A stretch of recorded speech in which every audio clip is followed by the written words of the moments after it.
नमस्कार, आप देख रहे हैं AMG न्यूज। आपके साथ मैं नीला। शहर और आसपास की खबरों को लेकर हम हाजिर हैं। शुरू करेंगे प्रमुख खबरों से।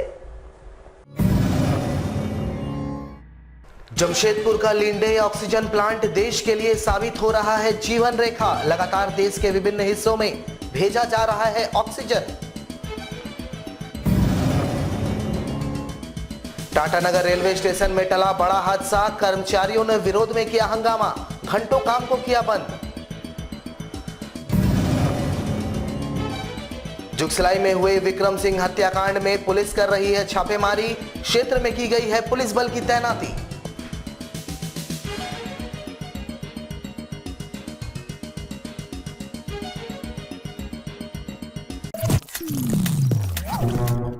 अब खबरें विस्तार से।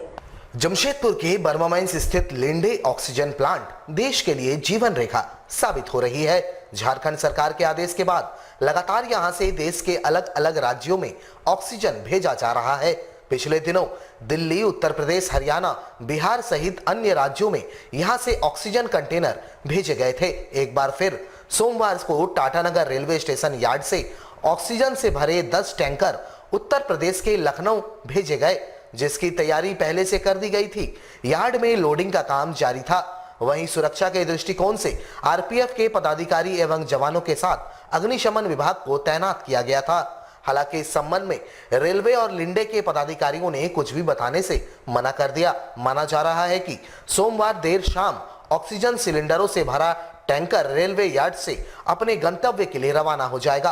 वैश्विक आपदा की इस घड़ी में जमशेदपुर का लिंडे ऑक्सीजन प्लांट निश्चित तौर पर देश के दूसरे राज्यों के लिए वरदान साबित हो रहा है, जिसमें झारखंड सरकार और रेलवे पूरी तरह मुस्तैदी से जुट गई है।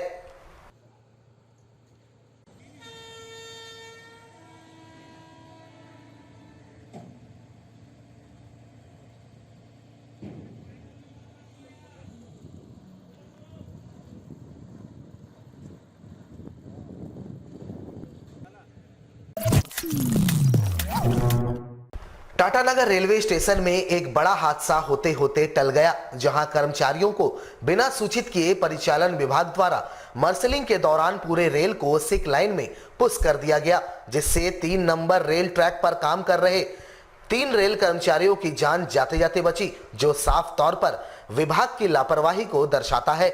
विरोध में कर्मचारियों ने काम बंद कर प्रदर्शन किया। दोषी कर्मचारी पर तुरंत कार्रवाई की मांग पर 2 घंटे काम बंद कर दिया गया। प्रदर्शन की सूचना पर मेंस कांग्रेस के प्रतिनिधि घटना स्थल पर पहुंचे और घटना की जानकारी हासिल की, जिसके बाद रेलवे के आला अधिकारियों को इसकी सूचना दी गई और जांच की मांग की गई। टाटा के एरिया मैनेजर विनोद कुमार के आश्वासन के बाद सभी कर्मचारियों को काम पर वापस बुलाया गया, जो कि पिछले 2 साल में ये तीसरी घटना है जब ऐसी घटना घटित हुई है। हम लोग 7 बजे से काम कर रहे थे। यहाँ पे काम शुरू करते हैं 7 बजे गाड़ी चेकिंग का। गाड़ी के अंदर हम लोग चेकिंग करते हैं, गाड़ी के बाहर से भी चेकिंग करते हैं। और 7 बजे के बाद सबको पता है कि यहाँ पे गाड़ी सेंटिंग नहीं करना है। वहाँ पर हम लोग स्टाफ लोग काम करते हैं सिक लाइन में। ये से दुर्घटना 4-5 बार हो चुकी है। एक बार तो बड़ी एक्सीडेंट हुई थी, उसके बाद ये 5वीं बार है। नीचे 3 नंबर लाइन में काम कर रहे थे, मेरे MCM लोग चेकिंग कर रहे हैं गाड़ी का। उसी समय अचानक पीछे से सेंटिंग कर दिया और गाड़ी को पुश किया। उसके कारण हम लोग आवाज सुन करके बाहर से बचे। उसके बाद हम लोग यहाँ पर आए, गाड़ी को हम लोग बोले कि तुम लोग सेंटिंग क्यों किया, हम लोग काम अभी तक रोके हैं। और अगर जिसका गलती है उसको जब तक उस पर कार्रवाई नहीं की जाती है हम लोग यहाँ पे रुके रहे। स्टाफ मेरे अंदर काम कर रहे थे, उसमें मैं भी शामिल था। डेथ होगी, सीधा डेथ हो जाता है। इसमें कोई दो राय नहीं है कि कुछ छोटी एक्सीडेंट होगा, डेथ होगा। यार्ड मास्टर और जो सेंटर है उसकी ही गलती है। जुगसलाई थाना अंतर्गत स्टेशन रोड में हुए विक्रम सिंह हत्याकांड मामले में पुलिस द्वारा लगातार छापेमारी अभियान जारी है। फिलहाल पूरे क्षेत्र में तनाव की स्थिति को देखते हुए पुलिस बल की तैनाती कर दी गई है। रविवार रात पैसे के लेन देन को लेकर स्टेशन रोड स्थित एबी पैलेस होटल में एबी पैलेस होटल के मालिक टुनटुन सिंह ने स्टेशन रोड निवासी विक्रम सिंह को गोली मारकर हत्या कर दी। उसके बाद पूरे क्षेत्र में तनाव की स्थिति उत्पन्न हो गई। सूत्रों से मिली जानकारी के अनुसार 2 से 3 लोगों को हिरासत में लेकर पुलिस पूछताछ कर रही है। फिलहाल पूरे होटल को सील कर दिया गया है। सीसीटीवी फुटेज को पुलिस ने जब्त कर लिया है और पूरे क्षेत्र को तनाव की स्थिति को देखते हुए QRT उतार दी गई है। वहीं पुलिस इस मामले में फिलहाल कुछ भी बोलने से साफ इनकार कर रही है। जांच के बाद ही घटना के कारणों के बारे में जानकारी मिल पाएगी।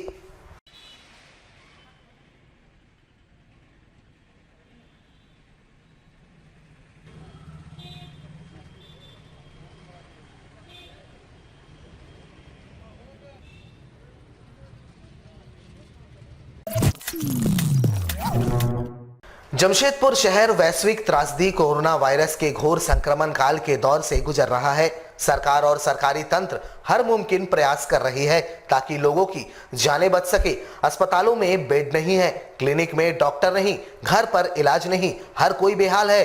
मौत के आंकड़े हर दिन नया कीर्तिमान बना रही है। शमशान घाटों में लाश के अंबार पड़े हैं, लेकिन कुछ लोग अभी भी इसे हल्के में ले रहे हैं। सरकारी आदेश के तहत दिन के 2 बजे के बाद सारे व्यावसायिक प्रतिष्ठान बंद रखने के आदेश दिए गए हैं। जिला प्रशासन उपलब्ध संसाधनों के साथ हर मुमकिन प्रयास कर लोगों को जागरूक करने में जुटी हुई है। बावजूद इसके जमशेदपुर के कारोबारी और खरीदार हालत की गंभीरता को नहीं समझ रहे हैं। कैमरे देखकर दुकान बंद करने का ढोंग करने से आप अपनी जिम्मेदारियों से नहीं बच सकते। जमशेदपुर के लगभग सभी बड़े मार्केट कमोबश यही स्थिति देखने को मिल रहा है। प्रशासनिक सख्ती देखकर कुछ दुकानदार तो दुकान बंद कर दे रहे हैं, लेकिन कुछ 2 बजे के बाद भी अपना कारोबार संचालित करते नजर आ रहे हैं। हालांकि कैमरे की नजर पड़ते ही अपने अपने प्रतिष्ठान बंद करने का ढोंग रचने वाले कारोबारियों पर सख्ती बरतनी जरूरी है। साथ ही 2 बजे के बाद दुकान में सामान लेने पहुंचे ग्राहकों पर भी सख्ती बरतने की जरूरत है।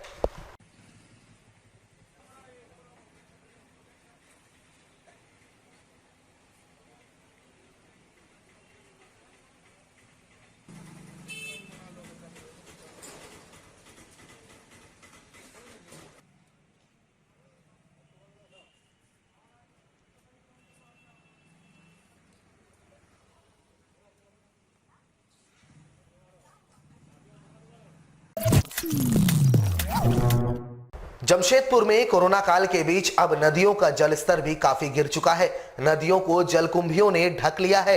वहीं नदी का जलस्तर इतना कम हो चुका है कि ज्यादातर जगहों पर पत्थर और चट्टान निकल चुके हैं। वैसे तो जमशेदपुर शहर में मुख्य रूप से 2 नदियां हैं, एक स्वर्णरेखा और दूसरी खरकई नदी। दोनों ही नदियां 2 मुहानी में आकर मिलती है। जब इस इलाके का हमने जायजा लिया तो पाया कि नदियों का जलस्तर काफी नीचे जा चुका है। वैसे देखा जाए तो जमशेदपुर में गर्मी अभी बस शुरू ही हुई है और नदी का जलस्तर इतना नीचे चला गया है और जितना पानी बचा है उसमें जलकुंभियां भर चुकी है और इस जलकुंभी के कारण पानी में कई बीमारियां जन्म लेती है। अगर समय रहते इन जलकुंभियों को अभियान चलाकर नहीं हटाया गया तो आने वाला दिन शहर में पानी के लिए हाहाकार मचेगा।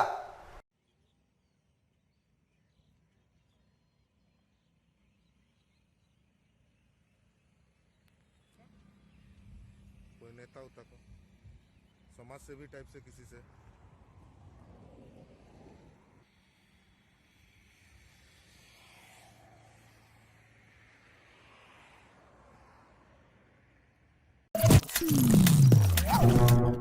जमशेदपुर शहर में बढ़ते कोरोना वायरस के संक्रमण के मामले को देखते हुए जिला प्रशासन हर जरूरी एहतियात कदम उठा रही है। बावजूद इसके जिले में संक्रमण कम होने का नाम नहीं ले रहा है। हर दिन मौत के आंकड़े डरावने होते जा रहे हैं। ऐसे में विधि व्यवस्था को नियंत्रित करने और सोशल एक्टिविटीज को सुचारू रूप से चालू रखने सरकारी दफ्तरों की सुरक्षा बड़ी समस्या बनती जा रही है। सोमवार को पूर्वी सिंहभूम जिला पुलिस मुख्यालय में काम करने वाले पदाधिकारी एवं जवानों का कोविड-19 जांच किया गया।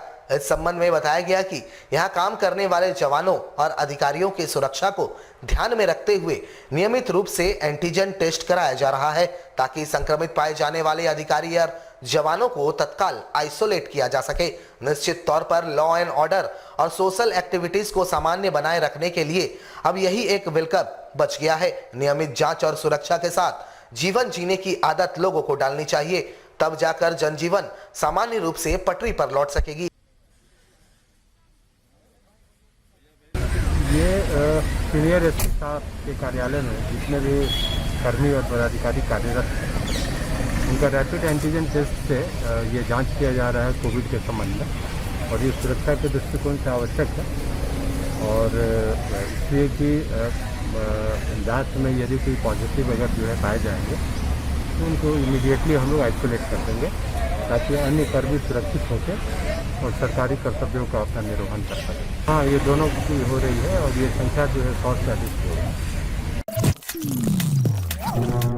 जमशेदपुर में कभी मिनी बस को लाइफलाइन माना जाता था, मगर पिछले कुछ सालों से सड़कों पर ऑटो और निजी वाहनों की भीड़ ने मिनी बस संचालकों की कमर तोड़ दी है। पिछले एक साल से जिस तरह वैश्विक महामारी का दौर चल रहा है, इसमें शहर के मिनी बस संचालक से लेकर इसके रोजगार से जुड़े लगभग 20 से 25 हजार लोग पूरी तरह टूट चुके हैं और भुखमरी के कगार पर जा पहुंचे हैं। इन्हें न तो सरकार की ओर से कोई सहायता मिलती है, न ही प्रशासनिक स्तर पर इनके उद्धार के लिए कोई कार्य योजना बन रही है। आलम तो यह है कि कभी जमशेदपुर का लाइफलाइन कही जाने वाली मिनी बस सर्विस अब धराशायी हो चुकी है। मिनी बस संचालकों का कहना है कि अगर हाल यही रहा तो वो दिन दूर नहीं जब मिनी बस के धंधे से जुड़े मालिकों और कर्मचारियों को आत्मदाह जैसे कदम उठाने पड़ेंगे। परेशानी तो बहुत ही है सर। यहाँ पर मान लीजिए हमारे पास 120 मिनी बस है। 120 मिनी बस में से मान लीजिए उस पर स्टाफ जोड़ लीजिए, मालिक के परिवार है, स्टाफ के परिवार है, एक ड्राइवर है, एक कंडक्टर, एक खलासी, एक गाड़ी पे 3 जन रहता है। उससे समझिए कि 20,000 आदमी का तो रोजगार इससे चलते ही पूरा घर परिवार का लेते हैं। इसके चलते और सरकार की तरफ से भी कुछ हम लोगों को गाइडलाइन मिला है जो सरकार अपनी तरफ से चलने दे रही है, पर क्या है कि पब्लिक ही नहीं हो रहा तो गाड़ी चलेगी कैसे सर। एक आध 2 गाड़ी हमारी गोविंदपुर रोड में चल रही है, वो भी टान टून के अपने पैसा तेल लगा हुआ के चला रही है। वो भी मतलब समझिए कि जबरदस्ती गाड़ी चल रही है कि चलिए भाई चले। और बाकी रूट में इधर आपको कांडरा हो गया, स्टेशन हो गया, सुंदरनगर हो गया, राहड़गोड़ा हो गया, इस सब में सवारी ही एकदम नहीं है। तो बाकी सब मालिक अपने गाड़ी बंद कर दिए हैं। कितने दिन तेल पे चलाइएगा? 2 दिन 4 दिन आदमी तेल पे चला दिया, चलिए भाई पैसा पर। इस टाइम में आदमी जो पैसा वो बचाने भी खोज रहा है और गाड़ी का स्थिति ऐसा है कि सवारी का एकदम ना के बराबर है। हमारे साथ लगातार जुड़े रहने के लिए आप हमें YouTube पर जरूर सब्सक्राइब करें। आज के लिए बस इतना ही। कल आपसे फिर मिलेंगे कुछ नई खबरों के साथ। तब तक के लिए AMG न्यूज़ की पूरी टीम को दीजिए इजाजत। नमस्कार।